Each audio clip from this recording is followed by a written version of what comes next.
Donc, bonsoir à tout le monde. Moi, c'est Nadine To. Je suis prête à présenter. Je suis la promotrice de NASH. Donc, aujourd'hui, notre formation va se baser sur comment réussir son entretien d'embauche. Sur ce thème, on aura deux interventions, notamment la coach Sarah Zango et Noémie Lise. Donc, je vois que Sarah Zango a pu se connecter. Madame Noémie Lise, pas encore.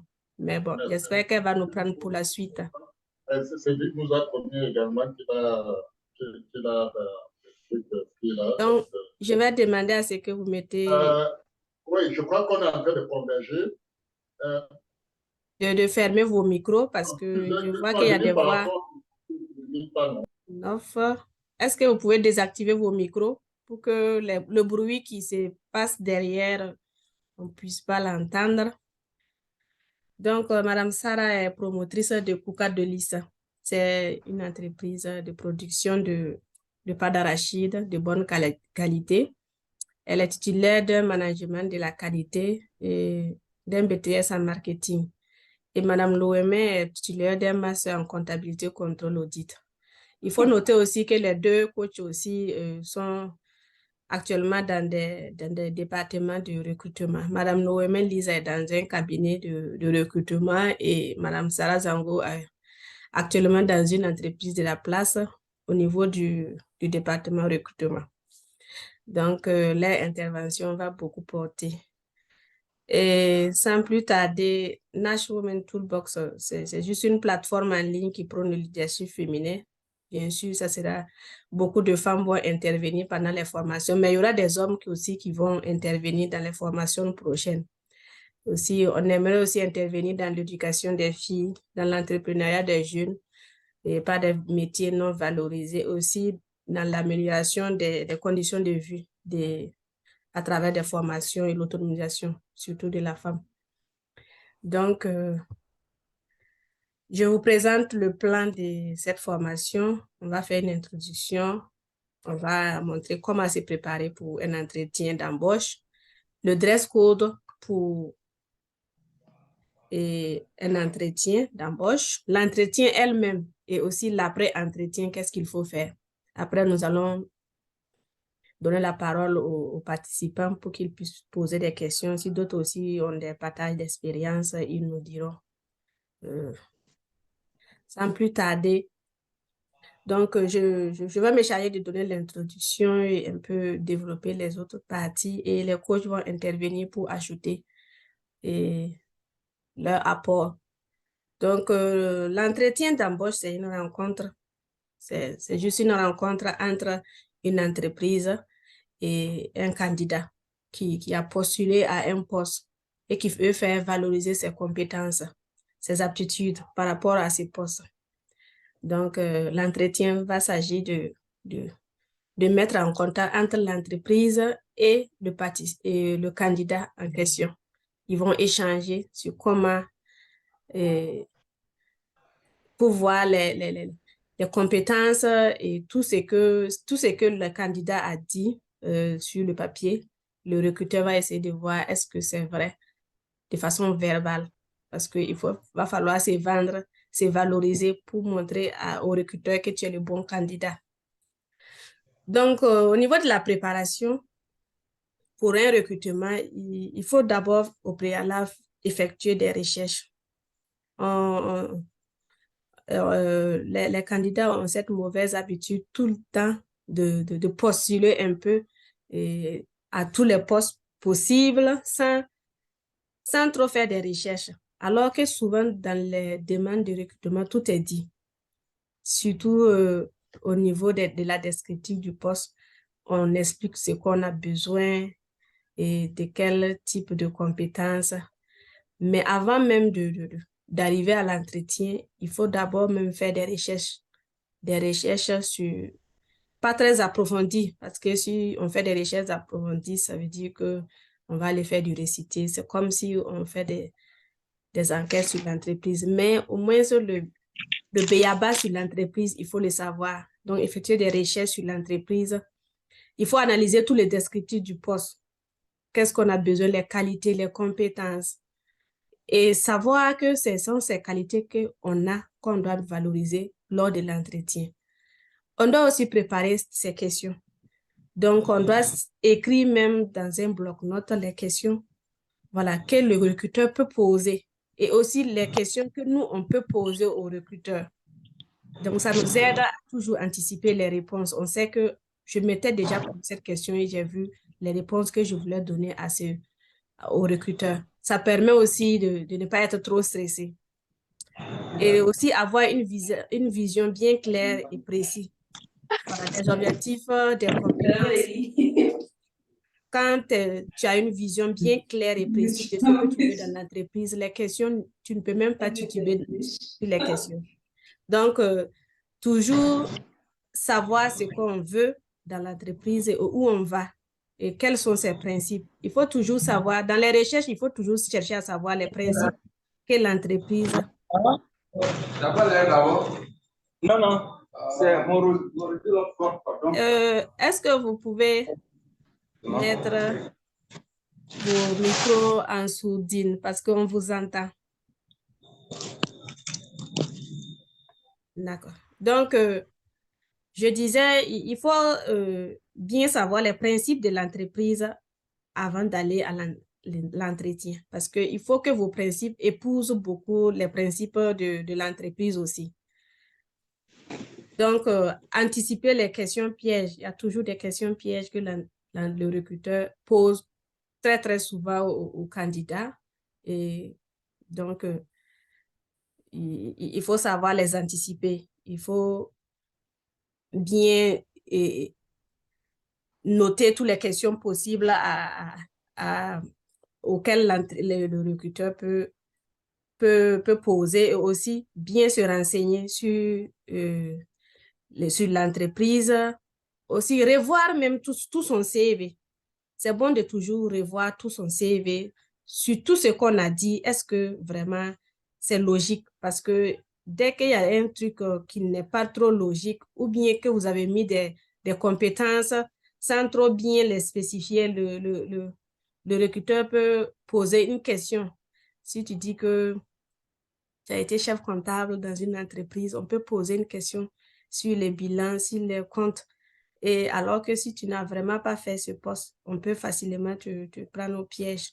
Donc, ce sont des questions comme ça, toujours mettre tout ce qui est vrai et vérifiable.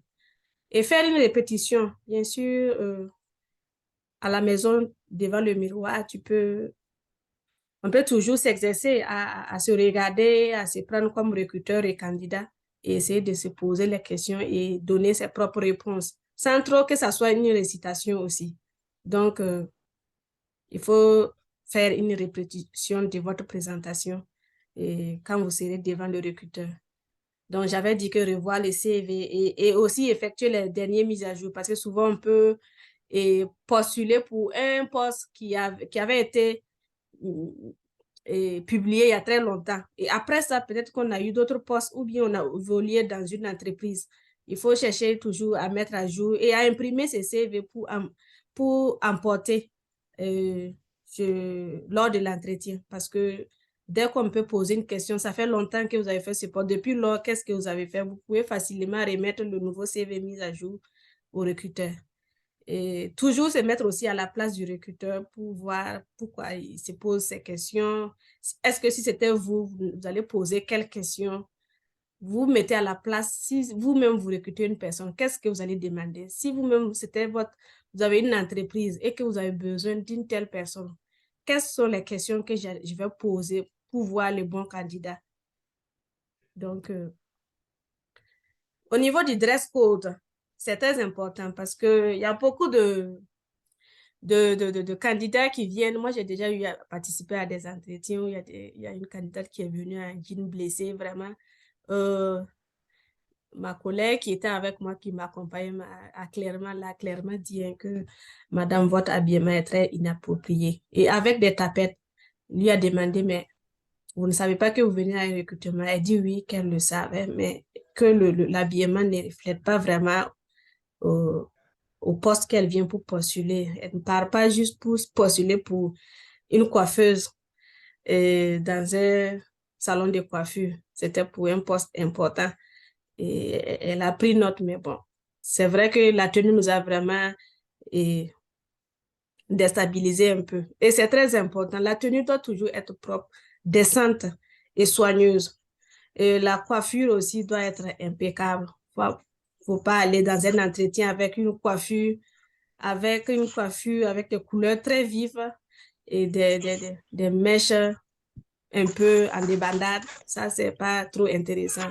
Ça, ça déroute le recruteur. Il n'arrive pas à se focaliser sur ta propre personne et sur les compétences que tu peux avoir. Il est là, il est un peu perturbé par tous ces artifices qui sont devant lui. Le maquillage aussi doit être très discret et ne pas être très excentrique. On n'est pas là pour mystifier, on est là pour se valoriser. Donc, les chaussures aussi doivent être propres et de façon responsable. Donc, comme je le disais, la dame est venue en tapette. Bon, je me dis que peut-être elle a appris que en cours de route qu'elle avait un entretien, elle n'a pas pu rentrer chez elle, mais déjà, ça, si c'est comme ça, vaut mieux dire à l'appel de l'entretien si on peut vous décaler le temps que vous partez à la maison et revenir. Mais venir comme ça, tel quel, déjà, ça, ce n'est pas un bon point parce que c'est pas faisable. Il faut aussi éviter les vêtements de couleur vive.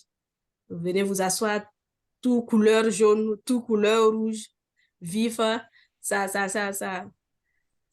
perturbe toujours le recruteur. Donc, il ne se concentre pas sur tout ce que vous avez et sur le CV. Il regarde autre chose en fait. Et aussi, si vous avez des tatouages et des piercings, il faut toujours les enlever pour les piercings et les tatouages, les cacher. Voilà. Donc, Sarah, tu vas intervenir au niveau de l'entretien.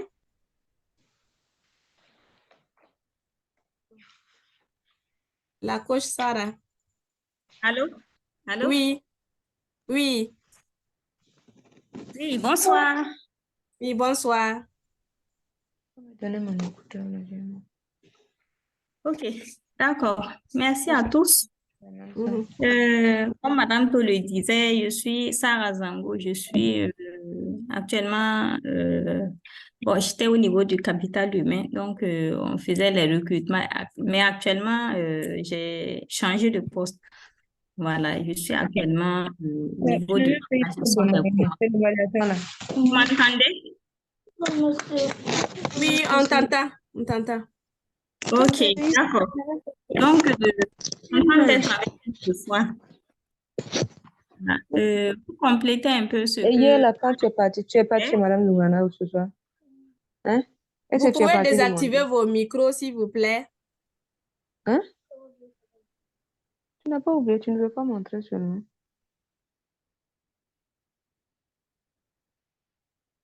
Ok, on peut continuer? Continue.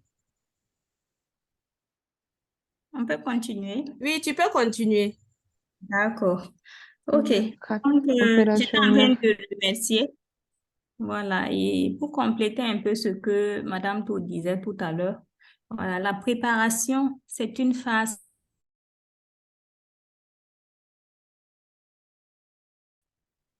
Voilà. Donc, c'est ça, souvent, on dit que... Le premier jusqu'à 8,62, ça veut dire que je venais jusqu'à 8,62. Toi, tu te retrouves avec Allô? 6,59. Allô? Oui, allô? On vous attend faiblement, hein? En tout cas, je ne suis pas contente. Et Sommet. puis, il y a une dame aussi qui a son micro ouvert, qui est en train de parler. Oui, il y a une dame que je ne vois pas. Je ne sais pas c'est quelle dame. Donc, essayez de fermer son micro. C'est une certaine Sommet. Je vois le nom Sommet. Hein. OK. Je pense que c'est bon, il a coupé son micro. D'accord. Donc, je disais que, comme Madame To l'a dit tout à l'heure, la phase de préparation, elle est très importante pour réussir votre entretien d'embauche. Voilà. Donc, vous n'allez pas pouvoir réussir votre entretien sans la préparation. Il faut bien se préparer, bien se documenter. Parce que souvent, on postule, il faut se préparer, maîtriser même le sujet. Voilà, il faut se préparer, bien sûr, faire des recherches sur l'entreprise, comme elle a dit, et savoir aussi quelles sont les missions liées à ce poste-là. Et aussi se préparer par rapport à bien sûr, votre présentation, comme elle a dit. Voilà, c'est pas le jour là que vous allez improviser votre préparation et votre présentation du moins. D'accord? Voilà. Maintenant, une fois qu'on s'est bien préparé, pendant l'entretien, d'abord, la première chose même, c'est d'arriver à l'heure. Quand vous arrivez à l'heure, vous montrez déjà que vous êtes quelqu'un de professionnel. OK? Voilà. Être à l'heure, là, c'est déjà un bon signe. Donc, parce que vous n'aurez pas de chance pour donner une bonne impression. Voilà. Donc, c'est dès le premier contact, là, il faut donner une bonne impression. Donc, être à l'heure. Également, apporter